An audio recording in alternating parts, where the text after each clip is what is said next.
ভাত, আমরা ভাত খাই যে চাল দিয়ে, সেই চালই আমি নিয়ে নিয়েছি। এটা আমি সুন্দর ভিজিয়ে রেখে দিয়েছি, 4-5 ঘন্টা ভিজিয়ে দিয়েছি। এবার এটা আমি মিক্সচার করে নেবো। আর এই সেদ্ধ চাল দিয়ে কী হতে চলেছে, একদম পুরো ভিডিওটা তোমার স্কিপ না করে দেখো, আমার সঙ্গে থেকো।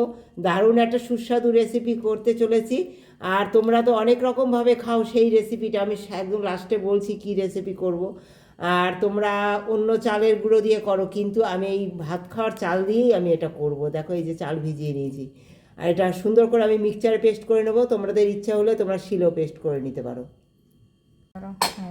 আমার একটু গোবিন্দভোগ চাল লাগবে এই রেসিপিটার জন্য, তাই আমি একটু গোবিন্দভোগ চাল অল্প একটু ভিজিয়ে নিয়েছি। এটাও আমি পেস্ট করে নেবো সুন্দর করে। আর এই বাদামগুলো না একটুখানি ঘষে। নমস্কার বন্ধুরা, চলে এসেছি তোমাদের জন্য দারুণ একটা রেসিপি করতে। তোমাদের তো দেখালাম যে আমি যে ভাত রান্না করে, যে চাল সেদ্ধ চাল দিয়ে ভাত খাই, সেই চাল ভিজিয়েছি এবং সেটা পেস্ট করেছি। আর দেখো এই যে সুন্দর পেস্ট করে নিয়ে চলে এসেছি, একদম মিহি পেস্ট করেছি। হ্যাঁ, এবার এতে কি কি অ্যাড করি তোমরা আমার সঙ্গে থাকো। এটা কি হতে চলেছে সেটাও তোমাদের সঙ্গে পরে বলছি আমি। প্রথমে দিয়ে দেবো অল্প একটু আখের গুড়। এই যে খুব বেশি দেবো না, অল্প অল্প পরিমাণ দেবো আমি।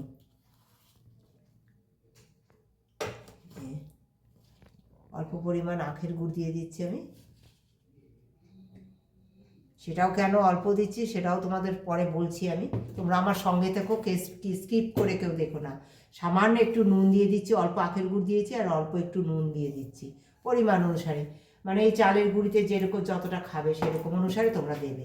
আর দিয়ে দিচ্ছি প্রথমে একটু একটু দেখো ডিমের সাদা অংশ, এইটা আমি ফাটিয়ে নিয়েছি। খুব ভালো করে আমি এটা ফাটিয়ে নিয়েছি।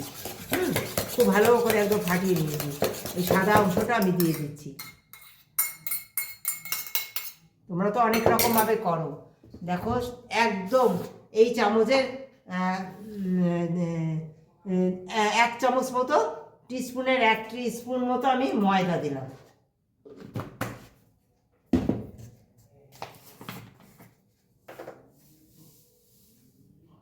এক টিস্পুন মতো সুজি দিচ্ছি, 1.5 টিস্পুন দিয়ে দিলাম সুজিটা।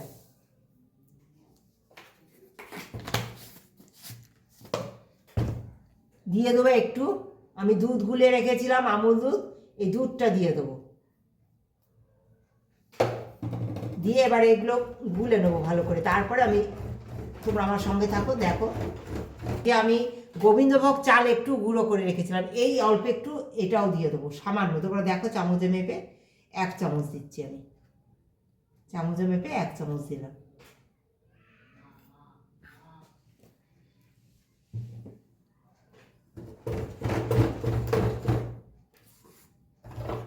তোমরা তো কালকে দেখলে যে আমি ব্যাটার তৈরি করে নিয়েছি সিদ্ধ চাল দিয়ে কত সুন্দর করে। এবার আমি ওই পাটিসাপটার আমি তৈরি করব পাটিসাপটা পিঠা। হ্যাঁ, তাই পাটিসাপটা পিঠার জন্য খিরসা দরকার ভিতরে, তাই আমি খিরসাটা একদম অন্যরকমভাবে বানাচ্ছি। তোমরা আমার সঙ্গে থাকো। দেখো এই যে গোবিন্দভোগ চাল আমি, তোমরা দেখলে পেস্ট করে নিয়েছি। আর সেই গোবিন্দভোগ চালের এই পেস্ট আমি এই যে জল নিয়েছি, জলের মধ্যে খানিকটা দিয়ে দিলাম। হ্যাঁ, তোমরা তোমাদের পরিমাণ অনুসারে দিতে পারো। হ্যাঁ, আমার যতটুকু দরকার ততটুকু আমি এতে দিয়ে দিলাম। আর এবার দেবো, দেখো এর মধ্যে আমি গুড়, একটু আখের গুড় দেবো।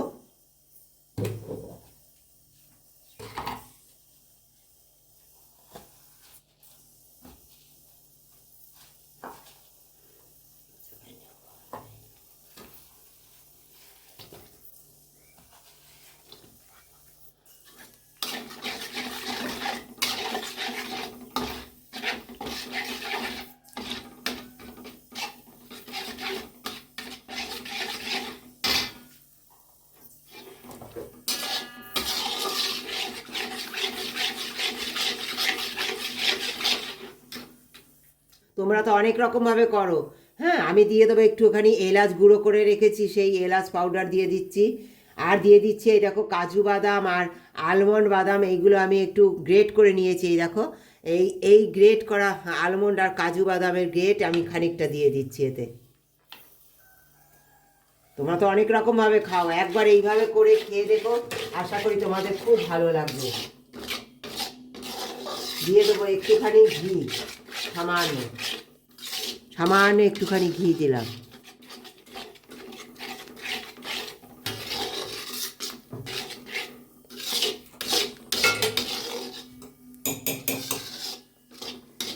দিয়ে দেবো একটু মিল্ক পাউডার।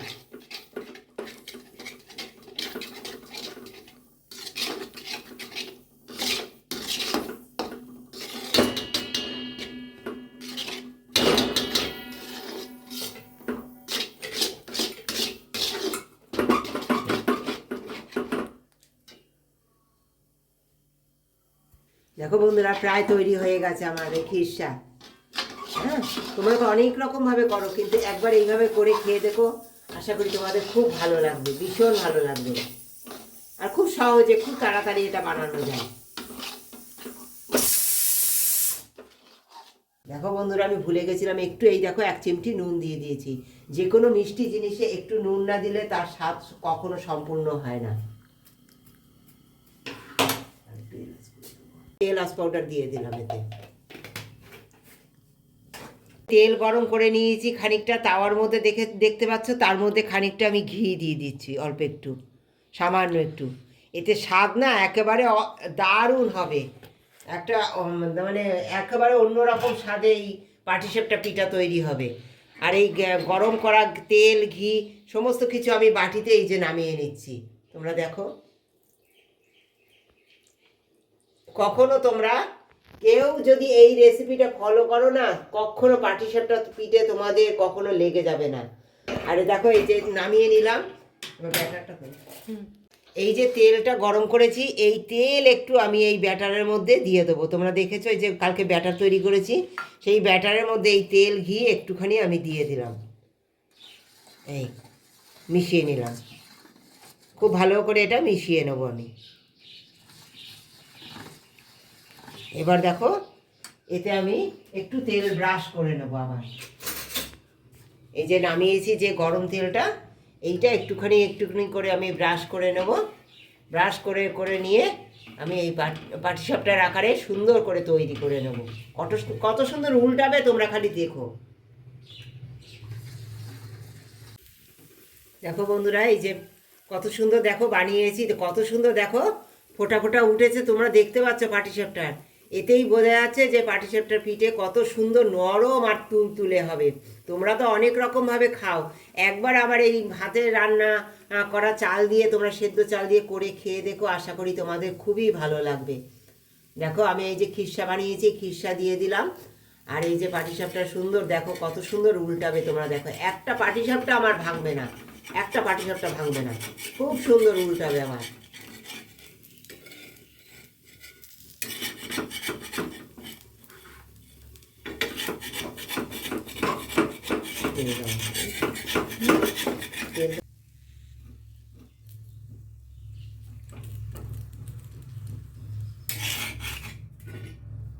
ব্যাটারের থিকনেসটা কেমন করেছি তোমরা দেখতে পাচ্ছ। হ্যাঁ, ঠিক এরকম ব্যাটারের থিকনেসটা করবে, খুব মোটাও হবে না, খুব পাতলাও হবে না, তাহলে সুন্দর পাটিসাপটা দেখো সুন্দর উঠবে। আর দেখো কত সুন্দর বুদবুদ কেটেছে, কত সুন্দর ফুটো ফুটো জালিদার হয়েছে, অনেক সুন্দর জালিদার পাটিসাপটা হবে। হ্যাঁ, তোমরা এখানেও দেখতে পাচ্ছ, দেখো আমার সমস্ত পাটিসাপটা জালিদার হয়েছে, দারুণ খেতে হবে। কিন্তু এরকম জালিদার হলে না খুব সুন্দর নরম থাকে অনেক, মানে তুমি 4-5 দিন, 1 সপ্তাহ রেখে দেবে, একদম ওরকম সুন্দর নরম তুলতুলে থাকবে। তোমরা একেবারে, এটা শক্ত হবে না, কখনো শক্ত হবে না।